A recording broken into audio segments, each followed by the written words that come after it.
Morning বন্ধুরা, কেমন আছো সবাই? আশা করি সবাই খুব ভালো আছো। আমিও ভালো আছি।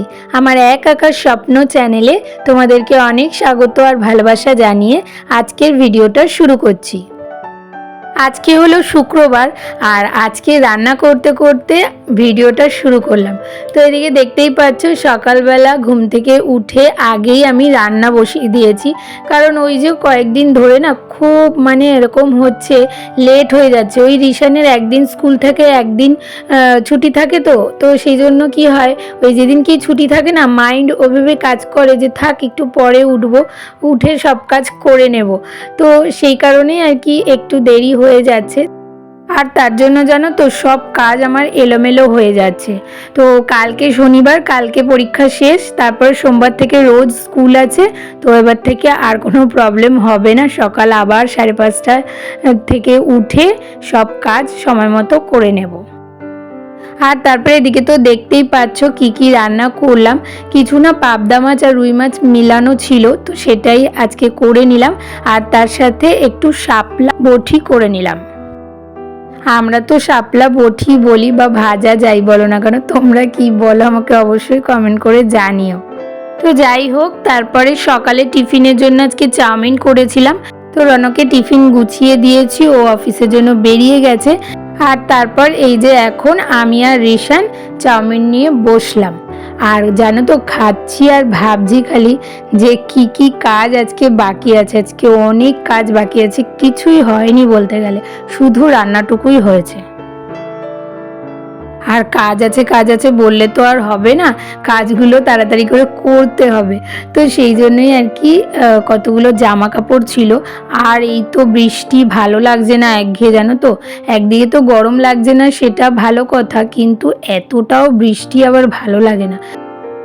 আর এই বৃষ্টির জন্য জানো তো জামা কাপড়গুলো 2 দিন লাগছে শোকাতে। একদিন করে আমি কাচ্ছি, আবার একদিন গ্যাপ দিচ্ছি, আবার একদিন করে কাচ্ছি। এরকম করে না করলে কোথায় এত জামা কাপড় মেলবো বলো। আর ঘরে যেহেতু বাচ্চা রয়েছে, জামা কাপড় তো প্রচুর থাকেই। তো ওইদিকে বিছানাটা গুছিয়ে রেখে এদিকে তাড়াতাড়ি করে ডাইনিং টেবিলটা গুছাতে চলে আসলাম। কারণ কি বলতো, ডাইনিং টেবিলটা এমনি তো গোছানোর কিছু নেই, কয়েকদিন আগেই কভারটা চেঞ্জ করেছি। এই যে দেওয়ালটা দেখছো, এই দেওয়ালটা এখানে দেখতে পাচ্ছ তো, এই তাকটা লাগানো হয়েছে। এই তাকটা না আগে ফ্রিজের এই দিকটা দিয়েছিল, কিন্তু এখন বড় ফ্রিজ আসার কারণে না ওই তাকটা খুলতে হয়েছিল। তারপরে রনকে অনেক দিন ধরে বলছিলাম এই তাকটা লাগিয়ে দেওয়ার জন্য। তো আজ কাজ করছি করে করে আর হচ্ছিলই না, তাই আজকে আর কি এটা লাগিয়ে দিচ্ছে। আর তারপরে যেহেতু ছোট ফ্রিজটা ছিল আমাদের আগে, তো ছোট ফ্রিজের ওপর না আমাদের ওই অ্যাকোরিয়ামটা ছিল, কিন্তু এখন যেহেতু বড় ফ্রিজ হয়ে গেছে তার জন্য অনেকটা উঁচু হয়ে যাচ্ছে রাখলে পরে, তাই ওই জায়গাটা অ্যাঙ্গেল করে আর কি ওখানে রাখার ব্যবস্থা করা হচ্ছে। আর কালকে রাত্রিবেলা না রনো ওগুলো লাগিয়ে দিয়েছে, আর ড্রিল করেছে, তো প্রচণ্ড পরিমাণে ধুলো ময়লা হয়ে গেছে। আর ওই রাত্রিবেলা অনেক রাত হয়ে গেছিলো, তাই জন্য তখন আর পরিষ্কার করা হয়নি। তাই এখন আর কি ওই জায়গাটা পরিষ্কার করে নিলাম। আর তারপরে এদিকে সোফার কভারটাও পাল্টিয়ে নিলাম। আসলে কি বলতো, কালকে বললাম তোমাদেরকে যে আমাদের বাড়িতে ছোটোখাটো একটা অনুষ্ঠান আছে রিশানের জন্মদিন উপলক্ষে। তো সেই জন্য ঘর বাড়ি একটু গুছিয়ে সাজিয়ে না রাখলে ঠিক ভালো লাগে না। দেখবে লোকজন আসলে যদি বলে যে বা খুব সুন্দর করে ঘরটা সাজিয়ে গুছিয়ে রেখেছো, তাতে আমাদের গৃহিণীদের একটু বেশি খুশি লাগে, তাই না বলো? আর আমার তো এরকম প্রশংসা শুনতে খুব ভালো লাগে। তোমাদের কি এরকম হয়? অবশ্যই কিন্তু আমাকে কমেন্ট করে জানিও। তো যাই হোক, ওইদিকে পরিষ্কার করতে করতে আবার রান্নাঘরে চলে এসেছি।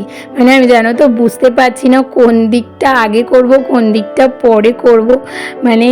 দেরি হয়ে গেলে দেখবে সব গুলিয়ে যায়। তো ওইদিকে দেখো টেবিলের ওপরটা পরিষ্কার করিনি, এদিকে ঝাড় দিতে শুরু করে দিয়েছি। আগে ঝাড় দেবো না আগে ওইদিকে গুছাবো, কিছুই বুঝতে পারছি না। তো যাই হোক, ওইদিকে রান্নাঘরটা পরিষ্কার করা হয়ে গেছে। তারপরে এদিকে এর তলাটা ঝেড়ে নিলাম, কারণ কি বলতো প্রচণ্ড পরিমাণে না ধুলো হয়েছে, ইটের গুঁড়ো পড়েছে, তো সেই জন্য ওটাকে সরিয়ে নিলাম আগে ঝাড় দিয়ে একটা সাইড করে। তারপরে টেবিলটাকে গুছিয়ে মুছে নিলাম। আর তারপরে ঘরের পাপোশগুলো একটু চেঞ্জ করে দিলাম। আসলে কি বলতো, দেখবে ঘরে সব জিনিসের সাথে একটু যদি পাপোশটাও চেঞ্জ করে পরিষ্কার পাতা যায় না, দেখতে বেশ ভালো লাগে। আর এই পাপোশও কিন্তু দেখবে একটা আলাদা সৌন্দর্য বহন করে। আর সোফার সামনে আমার এই পাপোশটা থাকে, কিন্তু সবসময় না পাতি না, ওই রিশান খেলা করে তো সব গুটিয়ে ফেলে, তো এই জন্য সবসময় পাতি না, আজকে একটু পেতে দিলাম। গুড ইভিনিং বন্ধুরা, তো চলে আসলাম একদম সন্ধ্যাবেলা। আর এদিকে রাস্তার অবস্থা দেখো, চারিদিকে জল জল হয়ে গেছে। বেরিয়েছিলাম একটুখানি, আমাদের কিছু দরকারি কাজ ছিল, কয়েকটা জিনিস কেনার ছিল কালকের জন্য, তো সেই জন্য বেরিয়েছিলাম। আর বেরিয়ে দেখি এই অবস্থা।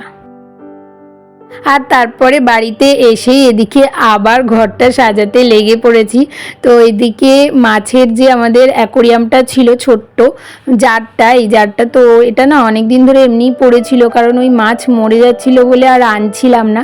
তো আজকে ওই জন্য একটু নিয়ে আসলাম, ভাবলাম যে জিনিসটা পড়ে রয়েছে দেখতে কেমন লাগছে, তো সেই জন্য আর কি মাছগুলো নিয়ে আসলাম। আর তার সাথে অক্সিজেনটাও খারাপ হয়ে গেছিলো, তো একটা অক্সিজেনও নিয়ে এসেছি এই যে। আর তার সাথে না একটা লাইটও এনেছি, তো ওই লাইটগুলো ওই যে এখানে দেখো, ওই লাইটগুলো লাগিয়ে দিয়েছে রনয়, তো ওটাই সেট করছে এখন। সেট করে তারপরে তোমাদেরকে ফাইনাল লুকটা দেখাচ্ছি। তো এই যে দেখো কি সুন্দর লাগছে না, অ্যাকোরিয়ামটা ছোট্ট হলেও লাইটটা লাগানোর পরে কিন্তু এর সৌন্দর্যটা আরও বেশি বেড়ে গেছে। তো আমার তো বেশ ভালো লাগছে, তোমাদের কেমন লাগছে অবশ্যই কিন্তু কমেন্ট করে জানিও। আর তারপরে এই র্যাকটার মধ্যে যা যা জিনিস ছিল সেগুলোকেই গুছিয়ে রেখে দিচ্ছি। তো এখানে যে ট্রফিগুলো দেখছো, এগুলো সব কটা আমার বরের। আসলে বিয়ের আগে না আমার বর প্রচুর পরিমাণে ফুটবল খেলতো, তারপরে দৌড় প্রতিযোগিতা, মানে যে কোনো ধরনের খেলাতে আমার বর মানে ফার্স্ট সেকেন্ড থার্ড কিছু না কিছু একটা প্রাইজ নিয়ে আসতো। তো সেই সব প্রাইজগুলোই ওখানটা সাজিয়ে রাখা। তো এই দেখো, এই জায়গাটা সাজানোর পরে ঠিক এরকম লাগছে। আর এটা দেখতে দেখতে আজকের মতো ভিডিওটা এখানেই শেষ করছি।